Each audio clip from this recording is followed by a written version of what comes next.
What's going on, y'all? So listen. So we are back for the fourth episode of The Shot, and it is called Quaking Grass. Bitch, the episode literally picks up. When I say it picked up where it left off last week. Last week we see Ronnie and Lil Kev and Brandon, and then he was like, "Yo, you looking for me?" He was like, "The fuck? Hell yeah, nigga, I'm looking for you."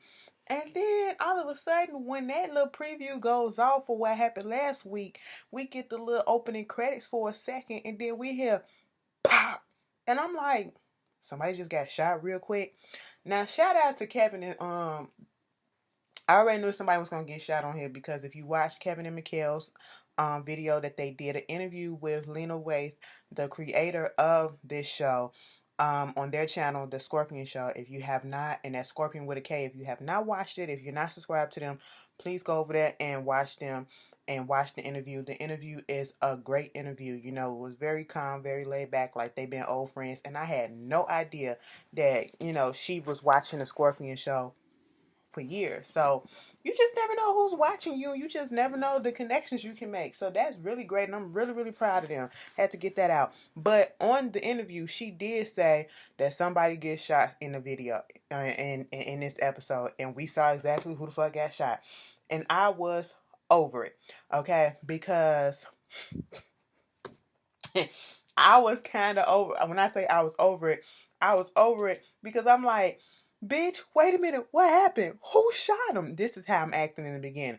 And then when I found out that it was really Ronnie that got shot, I was like, well, to be quite honest, it's what he deserved. Okay, a life for a life, eye for an eye, tooth for a tooth, teeth for all that shit. But I didn't want Ronnie to be taken out this quickly. I said that's too quick of swift justice. We still got 6 more episodes left. Okay. And so, we see Brandon, it goes back and forth to that present moment until we find out at the end who actually shot him. Okay, I was like, I know Brandon did not shoot this man. I know he went and got the gun or was going to get the gun, but did he really get the gun? Where did he get the gun from? He don't have a gun. I thought he didn't get the gun from the little Mexican dude. Dude knocked his ass out because he bitched out. And so what the hell is going on? What the hell is going on? Okay. And I'm just sitting here like, what happened? It happened so fast. And then we see Ronnie just doubled over. He's trying to get up. He's walking away. We finally get one glimpse of Common. Common is, doing his daily prayers or whatever. I think he's a Muslim. He's practicing Islam. And he's in his prayer meeting, whatever. They're doing their prayer. And all of a sudden, Ronnie comes up on the window and Common comes out. Now, see, this Common look like the type of nigga that'll do the same thing this in real life, okay? Common has this very calm and soothing disposition about him. So when it look like he get scared or he get pissed off, when it finally do, it'll probably scare the fuck out of you because you just would never expect it. Like, bitch, your face stay the same. You just so calm, soothing, and everything. So he came out there. He was like, "Yo, man, you alright? You need me to call an ambulance?" I said, "Come." I was like, "You gonna let this motherfucker bleed out?" You are about to let him bleed out, and you asking him so fucking calmly, "You want me to call you an ambulance or what?" And Ronnie gonna say, "No, get away from me." And he walked out. I said, "Bitch." He was trying to help you, even if it was slow as shit. He was trying to help. He offered some assistance, but you don't want the assistance. If you ain't want his assistance, you shouldn't put all your blood on his window. Now they gotta clean that shit off, okay? They ain't trying to be a part of no goddamn crime. Then we flash over to Brandon and little Kevin. They're running away. They had him between this gangway with these fences and stuff. And he was like, "What the fuck? What the fuck?" And then we see little Kevin like, "I'm sorry. I'm sorry." He said that. He said it if I and he just crying. I said this is the first time we get little Kevin not acting like big man, like he has no feelings. Not necessarily that he has no feelings, so that he can't show his feelings like he trying to be hard. He let them tears flow. I was like, shit. It took a nigga to drop in front of you the second time for you to let them tears flow. And Brandon, I love this scene right here, mostly because instead of Brandon telling him, nah, man, chuck them tears up, you got to man the fuck up, or some shit like that, because you know some niggas will tell a bitch, a little kid that too. You know, men don't cry and all that stuff. Instead of doing that, he embraced him as if he was his own little brother, gave him a hug, and was trying to calm him down, because at first, he was over it a little bit. He was about to leave, but he just grabbed him, and then they realized that they got blood on their shirts. He was like, here, take your shirt off and all this shit. Take your ass home. Don't let your mama catch you. He's sneaking into his sister room, and you know she creating a diversion so he can roll past so the mama won't find out that he was gone that night. You know how brothers and sisters or siblings do. Ronnie then took his ass to his grandma's house and passed out on the floor. Before he do that, he in there bleeding out in the bathroom. I mean, just bleeding the fuck out and just making a goddamn mess. Okay, that is what I'm more concerned with. You know damn well your grandma is old as shit with a lot of fucking mouth, and you come up in there and you mess up her goddamn house. How's she gonna clean that shit up? Okay, she gotta put some elbow grease that she ain't got. Okay, cause she ain't all that no more. Just to clean this shit up off the walls, off the floor, and everything in her sink. I said, you know what? Get you some peroxide and just get that shit on out. All right. He hallucinates once again about Coochie. He was like, "Yep, you gonna have to embrace it. That's how I feel when it goes. Okay, you about to go." And remember, later on in the show, that part when Coochie says that, when he gets better because he don't die. He was laying there on the floor and he was just breathing funny, and his grandma came in there and found him. And so Emmett's mom, who is a take home nurse, she goes to the over there to do her job and sees him on the floor, and afterwards just going all crazy and was like, help him, help him, help him. Funny how, you know, she all type of bitches in the world. Now you need her help to help your grandson to make sure he stay alive. And you know, she fixed him up. She go to the doctor. She risked her own fucking life. Okay, and I'm not saying life like I'm talking like, you know, her own financial life, and you know her job, her career, whatever, for a bitch that was disrespectful to her for a long time. Okay, ever since she got that job, she risked all that to take some medicine, to take some gauzes and stuff from the hospital, almost getting caught up. Okay, almost getting fired, to come there and to help him and to realize that the bullet didn't hit any internal organs. It went through and through. She said, bitch, if it would have hit or nicked your liver, you would have been over. Okay? They ain't gonna go to the cops. They ain't gonna go to the hospital, because you know once you get a gunshot wound, regardless of if it's self-deal or an accident or whatever, and it ain't even that major, they gonna have to call the cops and get the cops involved, and none of them wanted that to happen. Well, at least, you know, Ethel didn't want her to call the cops and no shit like that. And when it was like, can I get something for the pain? And she said, what, one of these? Yeah. She took that pill out and put it in her own mouth. She said, bitch, get your ass some Tylenol. I said, that's how you do it, bitch. Okay, she rolled up out of there. And then Ethel wanted to be like, thank you. I said, I bet. I bet. But see, Ethel looked at her grandson and was like, did you see the light? You saw God's heavenly light and all this stuff? He was like, no. He said, but I did smell some. Did you smell the heavenly flowers? No. Bleach. She said bleach, but I don't use bleach up in there. So what you talking about? And it was like, you was ready to go. And he said, what? You were ready to go because you was sitting there talking and looking as if you were ready to go. Now that goes back to when he was doing that hallucination and the stuff that Coochie was saying in that hallucination. I said, uh-oh, I see how them things connected. What made me mad when we get through with that, let's go back to Brandon and his shit. We got a little Kev out the way. Okay. Let's get back to Brandon and his shit.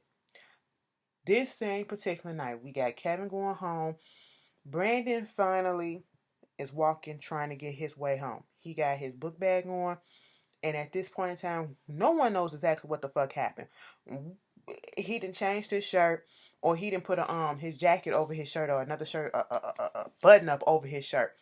The cops pull up on him and tell him to stop. He was like, what the fuck? Now, this is some shit that always happen. This motherfucker literally got pulled over walking for being fucking black because he didn't do shit. He was a black male with a book bag out at night just minding his goddamn business. So, of course, he had to be doing something. They roughed his ass up a little bit, took his bag. What's in the bag? What's in the bag? And he was like, what you doing? Where you coming from? Bitch, I'm coming from work. He told him where he worked at, the restaurant. And here go the white cop. Mind you, it was a black cop and a white cop. They both was profiling the fuck out of him, if you ask me.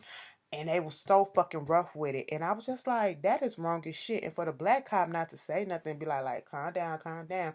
He was just, it was just disgusting because it happens. It happens, you know. He basically, the cop, when he told him where he worked at, he was like, this restaurant, you sure about that? Hell, me and my wife been trying to get some reservations there for our anniversary and shit like that. He was like, I can make some reservations for you. He was like, mm-hmm. And he said, let me get my phone. I'm just getting my phone. Calm down.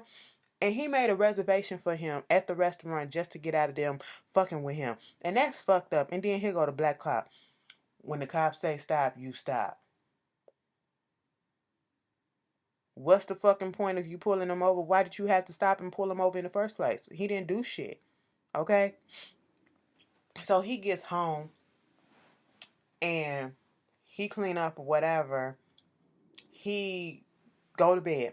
And I think in the morning, I believe it was the next morning, Jerica came up in that bitch and said, yeah, it was the next morning. She was like, what the fuck did you do? What the fuck did you do? He said, bitch, what are you talking about? Waking me up out my sleep. She emptied out that bed, see that his bloody shirt, and then the gun rolled over there. And at that moment in time, Jerica didn't want to hear shit about what happened. She just wanted him to get the fuck out. So he had to go over there to his mama's house. He go stay over there in Coogie's old room. They up there trying to repaint the stuff. The dude that's over there, you know, not Coogie, Brandy went on ahead and put the gun underneath the bed. Oh, excuse me. And he had his bloody shirt on the bed too. And so old boy came through and he saw it. And see, dude gotta go. I'm tired of him already. I've been tired of him from his first scene to now. Okay. This ain't no baby boy Vin Raines and Jody ass scene, okay? It was more of an irritation. Like this bitch literally coming in there trying to tell him what he needs to do and then trying to reminisce. Your mama don't come up in here, you know that? I was like, one time I was up in here with my smoking buddy, and it's like, oh, Coogee just popped up like ghosts and shit. I said, nigga, don't nobody give a fuck. Don't nobody give a fuck about your little shit. You couldn't even go to the fucking funeral and comfort your bitch, okay? So why should we care? I was looking at him like, move the fuck on. He just said, don't fuck with my yogurt and my berries. That's what I eat for breakfast. Then, you know, what happened? What ended up happening, we're going to put a pause on that one. Not Brandon, Lil Kev friend with the dreads. We just going to call him Lil Dreads. Lil Dreads, because I don't remember his name. Lil Dreads is getting ready to go to school. Kind of find out Lil Dreads is Reg's cousin. Little brother. And Reg is the dude that was trying to act big and bad with Quinn last week until old boy that was inside the car said go ahead and come in. The one that Emmett was talking to last week, he was thinking about getting into the game with him. Okay, yeah, him. That bitch. Sideburns. Pork chop. Okay? Let me tell you something. This is why we have what we have. We have a bunch of people who are growing up with bad influence around them, and therefore they put that out on other people. You are supposed to be a role model for the younger kids in your life, especially your siblings and all that stuff. You're supposed to point them into the right direction to go. If you doing something fucked up, you're supposed to tell them, don't be like me, go the opposite and do better. No, that's not Reg. Reg is so deep into this gang and thug life, it's disgusting. It is disgusting. He gets upset with his brother because his brother is the one that stole the gun. The gun that Brandon had is his gun. And the only reason why Brandon had it is because Lil Kev gave it to him. That's what we thought. Okay? the boy gave it to Lil Kev. He was about to cut his dreads off because he said, you stole my shit. Now go get my shit back. He asked him, Lil Kev, dude, he got the gun. And he was like, I got to get it from the person I gave it to, which is Brandon. Lil Kev go tell Brandon that he needs the gun. Brandon go back home to his mama house and trying to find the gun, and the gun ain't there no more. He know he put it underneath that mattress. Come to find out, old boy took it. The dude that's fucking his mama took it. And then this bitch gonna say, you don't bring no gun up in my house. And I said, bitch, me and Brandon said it at the same time. Your house. He said, yeah, my house. I said, bitch, you ain't married to his mama yet, and that house ain't none of yours, okay? So basically they got into it and they was about to fight. I was so waiting for Brandon to pop his ass, but Brandon said, I'm gonna chill. I'm gonna fucking chill. And so at one point, you know, Lil Kev and Lil Dress and Brandon met up and was like, yo, I ain't got the gun. He was like, damn, that's my brother shit. Reg gonna fuck with me or whatever. Kevin was like, yo, I'll go up there and I'll tell him. And Brandon said, nah, I got this. You go home. And you know, Lil Dress was like, nah, he ain't gonna kill me. I'm his brother, so, you know, let us handle it. Bitch, we get this thing where they're at the house, okay? The little drug den, the trap house. All these niggas, all y'all doing there smoking, okay? Don't you got a fucking headache? It's like probably a combination of IQs with all of them put together. The IQ probably be like 50 altogether, okay? And it's just they up there debating about lean. Now we just seen up in the, it's so funny that they put, and it's not funny, but it's so crazy that this episode has some shit in there about drinking that lean shit when dude just died from Chicago. What's his name? Fredro Santana, whoever the fuck, from being addicted to lean, causes from that shit. And even Red said, why the fuck y'all drinking that stuff? Okay, it don't do nothing but make y'all slow and stupid. The cops come in, you can't even fucking run because you off that shit. Okay? And when that happened, next thing you know, Brandon knocks on the door, and Reg don't know who he is, so he still let him in, and he told him why he was there, about the gun, about the thing, and all that shit. He was like, what you gonna do? And he was like, you got it? He was like, no. But he was like, I got $150. They laughing like, bitch, $150? He said, bitch, my shit is out there on the street getting twice as much as that. He was like, I'll give you the rest when I come back tonight. And it was like, no, you take this back. You owe me a favor. And he was like, what? He said, I love when people owe me a favor. You got good credit, bro? I said, wait a minute, what's going on? He said, credit? He said, bitch, is your shit over 720? I said, the fact that he knew what that was, he about to scam some shit and fuck up his credit like he his mama, okay? Who in the world, what are y'all finna do?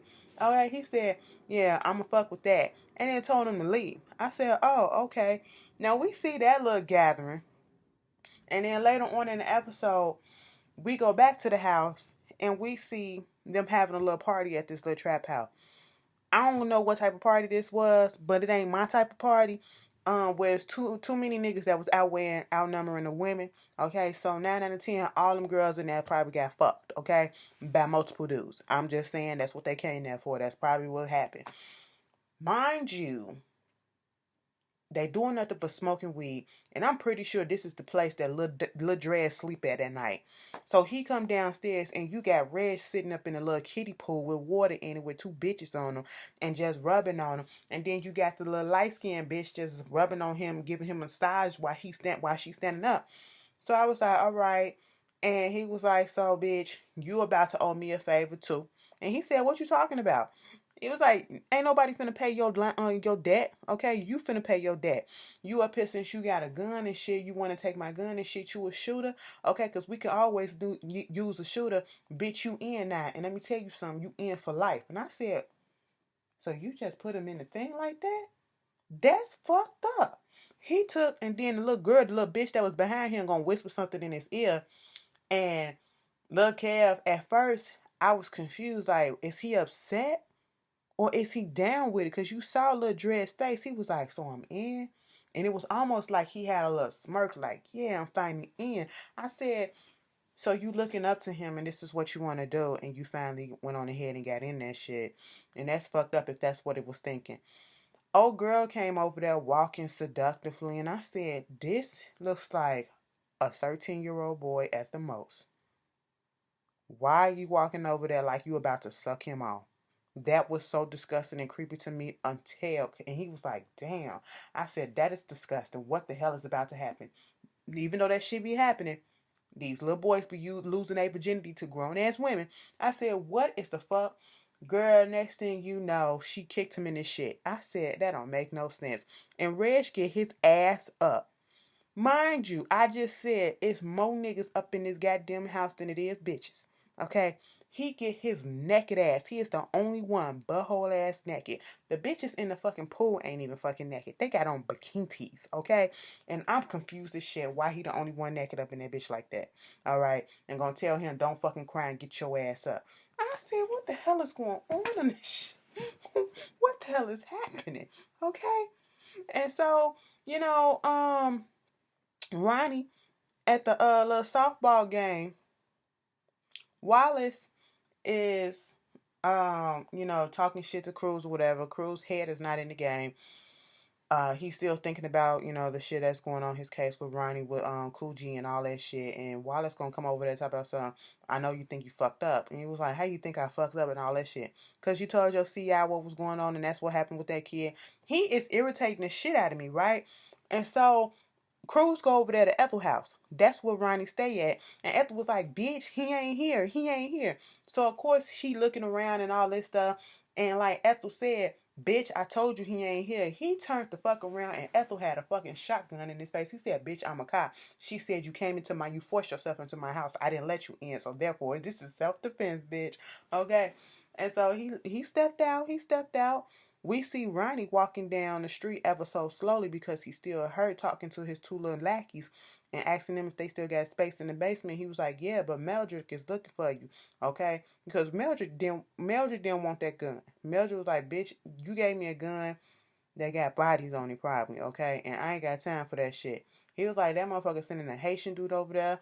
He go over there to his place. Meldrick is hanging upside down like, nigga, you bleeding on my goddamn carpet. What the hell is wrong with you? And what it all comes down to, Meldrick had Jason's phone, the phone that his mama wanted. And so that's what he gave to Ronnie. That big motherfucker took that phone. He said, and dug into his, I said, that is disgusting. That is disgusting.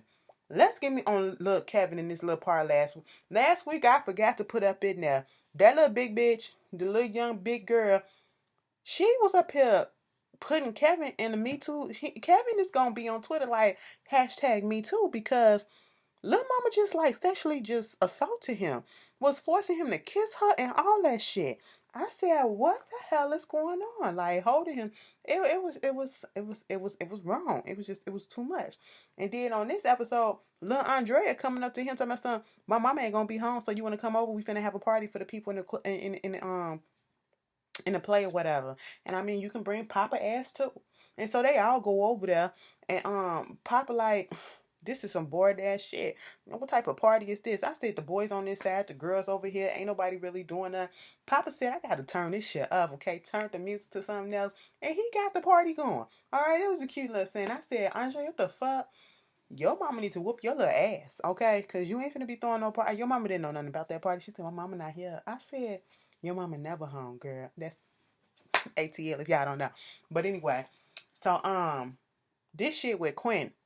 Quinn goes over there to Sunny place to get his old tool back. We see him going over there to the little dog that Coochie was feeding when we first saw him in that first episode. And then he's cutting open the gate. And then we see the black dude that he was in the car with last week. Because he had seen something when he was brushing his teeth in that house earlier that day. And it struck him. So that's what made all this shit do what he doing. Dude is in the car talking to Wallace. I don't know if Wallace is undercover or if Wallace is crooked. But Wallace is like, yeah, we got the thing over there at the docks and, you got to get past these little cameras for everything there. This what you need, the information or whatever. It ain't going to be no problem. He was like, nah, we can do that. And then all of a sudden, Quinn come walking past and old boy was like, what the fuck? He got the dog. And he just walking past looking at him like, yeah. He was like, he got my bitch Daenerys. I said, Khaleesi, fuck out of here. And it's like, I said, what's going on? And we don't really see what happened with that. That shit blew the fuck out of me when he said, he got my bitch Daenerys. The fucking Daenerys. Niggas will ride for their pets, okay? Especially a dog. Um, and at the end of the episode, we keep on seeing throughout the episode flashbacks of what was happening with Ronnie and Kevin and Brandon that night. So what ended up happening on one scene, we see, Ronnie asking, you was looking for me? And Ronnie had the nerve to say, yo, we need to squash this shit. He said, yo, you killed my brother? You shot my brother? He said, yeah, I did. We need to squash this shit, dog. And I said, Ronnie, how fucking dare you tell him we need to squash this like we just got regular beef. Like we were just talking shit to each other and we just need to stop talking shit about each other. You just killed his brother in cold blood. Okay? Ain't no squashing shit. Then we see another scene where they start fighting. And at first it was like an even fight. But then of course, Brandon got a hold on the upper hand of him and wound up, beating his ass. And that's how he got all the blood on his shirt. Once he finished, he gets up, he walking away. And little Kevin is like, Brandon, what we gonna do? What we gonna do? And next thing you know, Ronnie gets up. And then that's when we hear the gunshot. Come to find out, little Kevin accidentally shot him at a reflex. Okay, he turned around and he heard him getting up. So it was just a reflex move and he pulled the trigger and shot him in the. So I said, shit, that's why he was crying, because he shook because he almost killed the person. All right. And then at the end of the episode, we just see Brandon going over there to his cousin's house and just chilling. His cousin talking about these goddamn possums and deadbeats and more. I said, we all got one of those family members just talk too damn much about nothing. And like Brandon said, look, bruh, can we just not talk? And he said, then what the fuck you come over here for if you don't want to talk? He said, bitch, I just came to chill because I ain't got nowhere else to go. Because Jerica asked, that's what I wanted to say. You see the compare and contrast in this episode of, you know, you got the hood ass niggas with, Reggie and his little party and his gathering with people and how that looks so fucked. But then you got the bougie side of things. And I say bougie because Jerica got her girlfriends over there. And see, these the bougie blacks that probably grew up in the hood. Then all of a sudden they went to college and they got good careers now.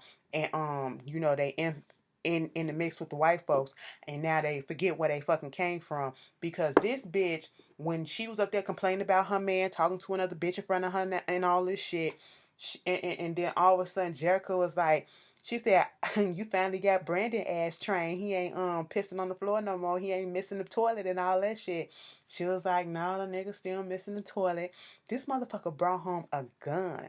And he was like, so ghetto. I said, are you serious? That bougie shit, that shit annoys the fuck out of me. Okay? I cannot stand when black people like that judge other black folks from where they come from.